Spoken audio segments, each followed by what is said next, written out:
diplomacy is over.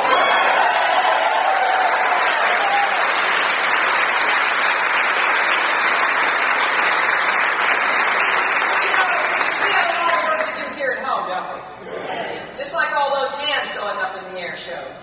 We've got to get back to taking care of the vast majority of Americans, not the wealthiest and the most privileged. This president seems to believe in a government of the few, by the few, and for the few. And it's time that we demonstrated clearly that with all due respect, we may be proud of people who are wealthy, because that's part of the American dream.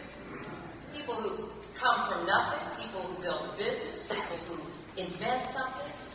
But we know that it is not rich people that made America great. It is the hard-working people, it's the middle class, it's people who fought the wars and raised the families and built the country. And right now, the American middle class is under tremendous strain. In the last 6 years, the average family income has gone down $1,000. While everything else has gone up in cost. Healthcare, energy, gas at the pump, college tuition, you name it, everything has gone up. So I'm going to be a president who once again puts first things first. And that means rebuilding a strong and prosperous middle class and reaching deep into the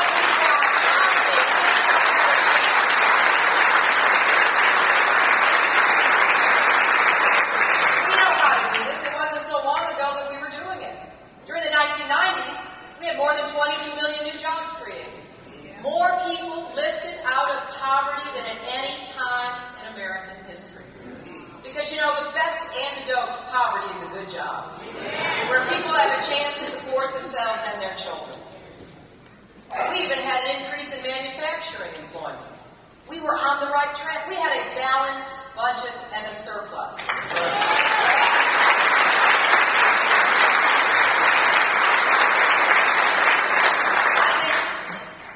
Inexcusable that we're now in debt again.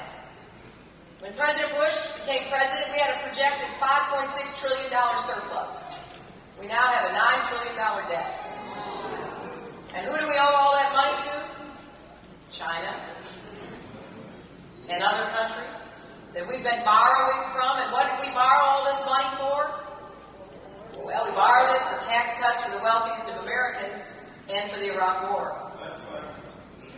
So we've got to get back to handling our own business in the right way, being fiscally responsible, which will give our economy the energy and dynamism to start creating jobs again. And I do not want to be in debt to countries like China. I do not believe that is in America's interest at all.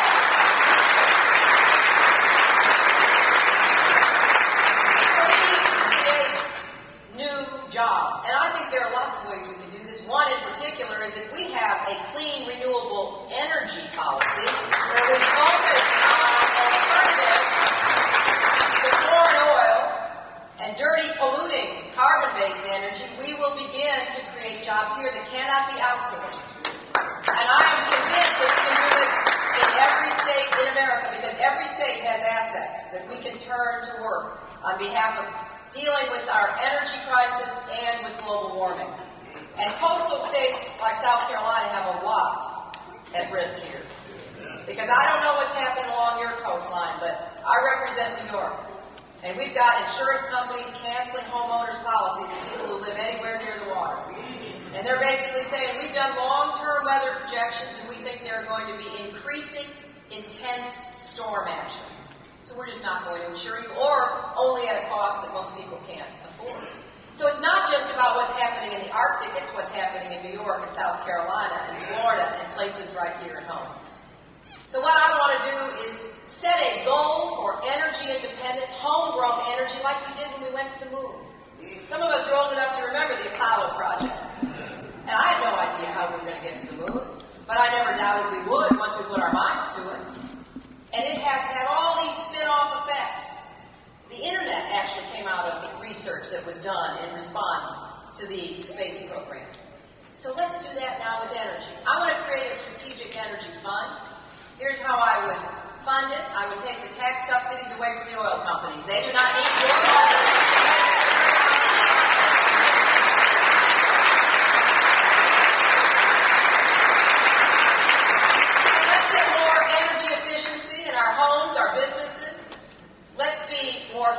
on increasing gas mileage in our cars. We can use biofuels.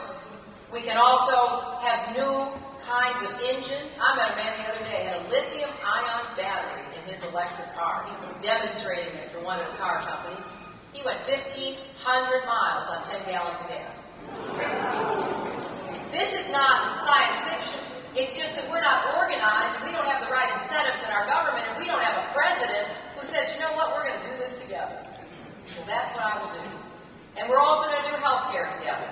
Now, you know, I've been down this road, and I understand that we've got to take on the health insurance companies and the drug companies, but don't you think it's time for us to do that?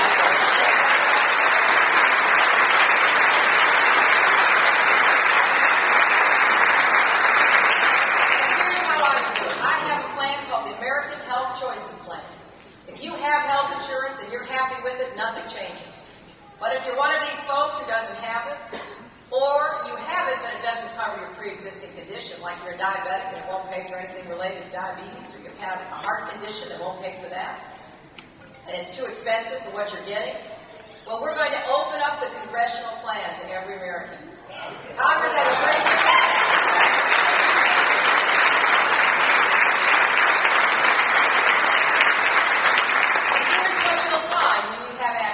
more than 250 insurance plans that are on average less than you can find through your employer or in the private marketplace.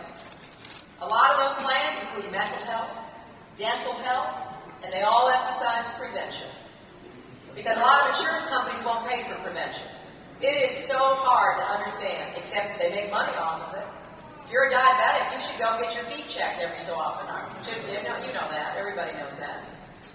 And yet, a lot of insurance companies won't pay for a visit to have your feet checked, but they'll pay if you have to have your foot amputated. So we're going to reverse this. We're going to start putting money into prevention to keep people well.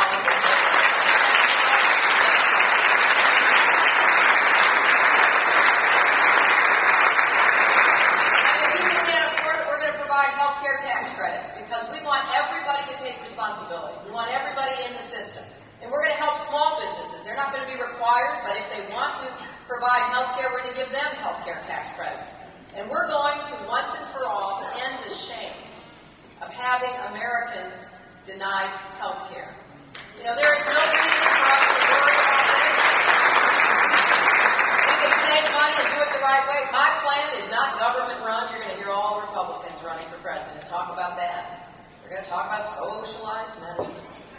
Well, you ask them what they're going to do to take care of 47 million people without insurance and millions more who are underinsured, and they don't have a very good answer. Well, I do. And it's an answer that is not going to create a single new bureaucracy, and in the long run, it's going to save us all money. But in order to do it, we've got to take on the health insurance companies. Are you ready to do that?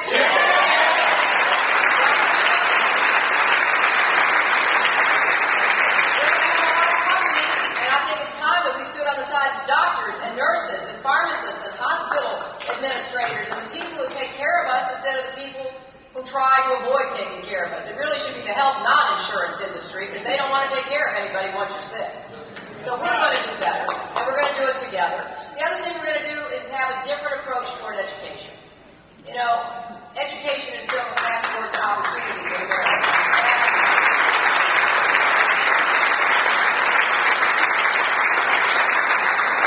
35 years ago, I got out of law school. I didn't want to go to work for a law firm. I wanted to go to work for the Children's Defense Fund. And I wanted to work for Mary Wright Edelman, a daughter of South Carolina. And so for years, what I did was represent and work on behalf of abused and neglected children, children with disabilities, children without health care, children without education. And we've made some progress, but not nearly enough. Any of you who have seen that documentary in the Corridor of Shame right here in South Carolina know we have more to do. I believe we have to start even earlier. We have to help families understand they must be their child's first teachers.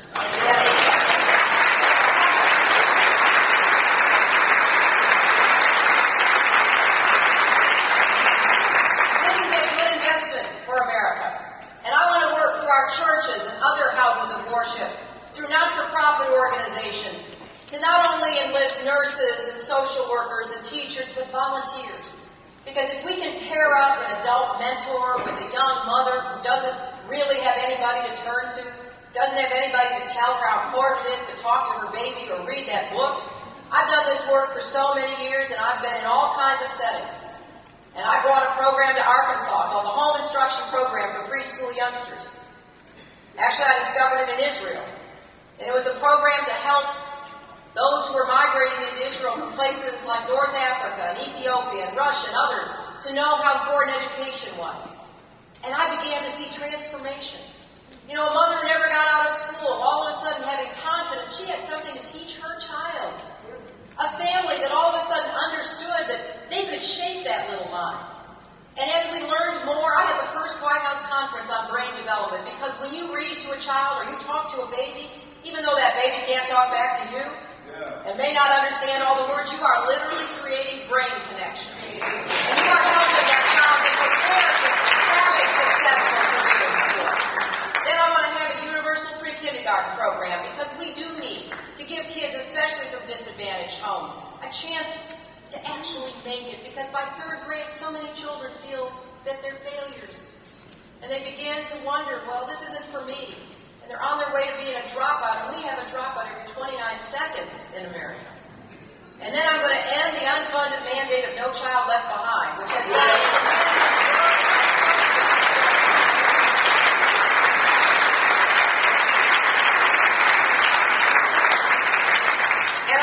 college affordable again, because it's a tool.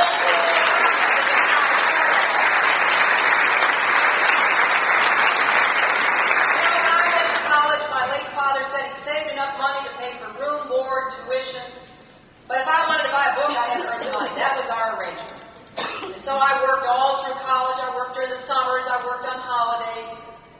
And then I decided I wanted to go to law school. And I told my dad, he said, well, that's not part of the deal. So I kept working. I got a little scholarship, but I could borrow money from the federal government at a real low interest rate.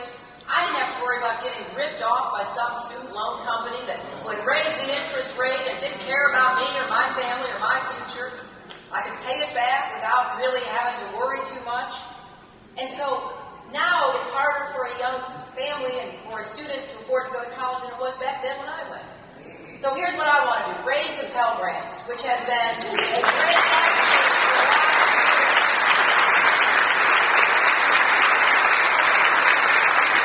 I want to give every family, for every student, a $3,500 tax credit so you can cover the cost.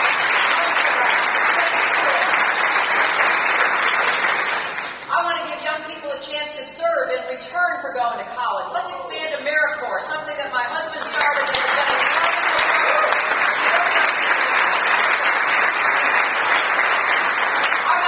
a graduate with debt, a chance to pay off their debt by becoming a nurse or a teacher or a police officer or a firefighter.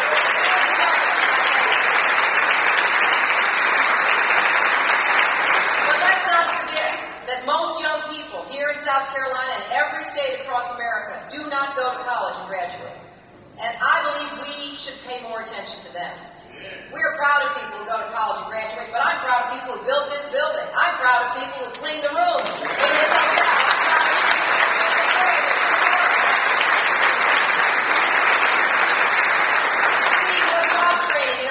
Programs and more resources into community colleges. I want every young American who's willing to work hard to know that he or she has a place in America's future.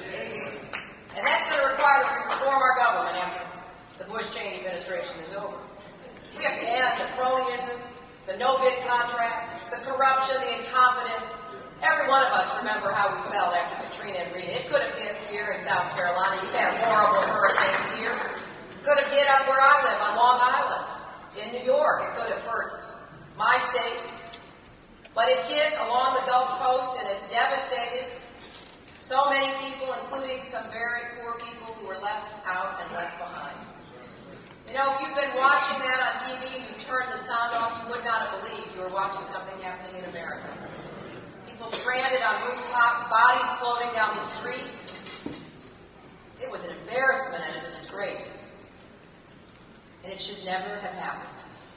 I have this old-fashioned idea that I'll go back to implementing as president. How about appointing qualified people for the position?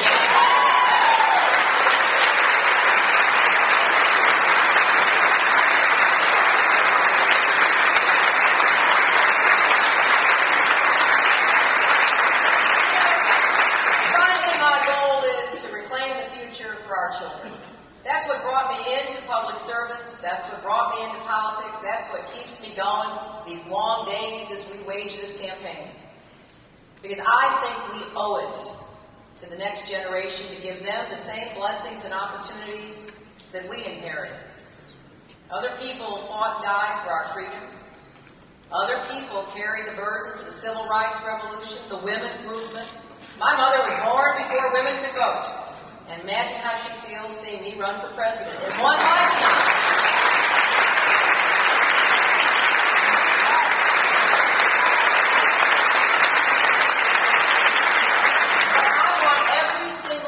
Children to feel that.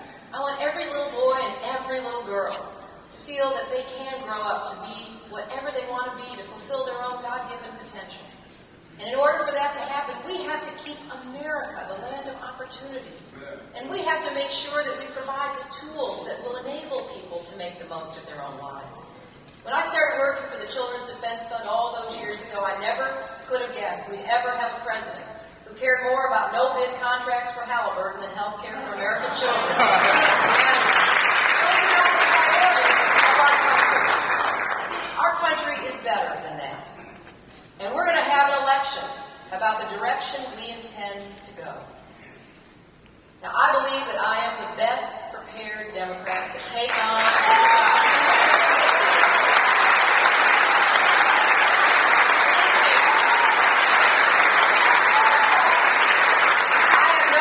I know how hard this job is. It is an incredibly hard job, and it's going to be especially hard following this administration. But that's what America can do. We rise to the occasion. I'm totally confident and optimistic that there's not a challenge we face that we can't overcome together. But I need your help to get there. I need your help as we move toward the South Carolina primary. I believe I will be the best tested candidate. You know, people ask me all the time. You know, there are some on the Republican side who are not exactly my fans. Well, yes, I'm well aware of that. I've been fighting for years. And I've been the recipient of all those incoming Republican attacks. But guess what? I'm still standing. And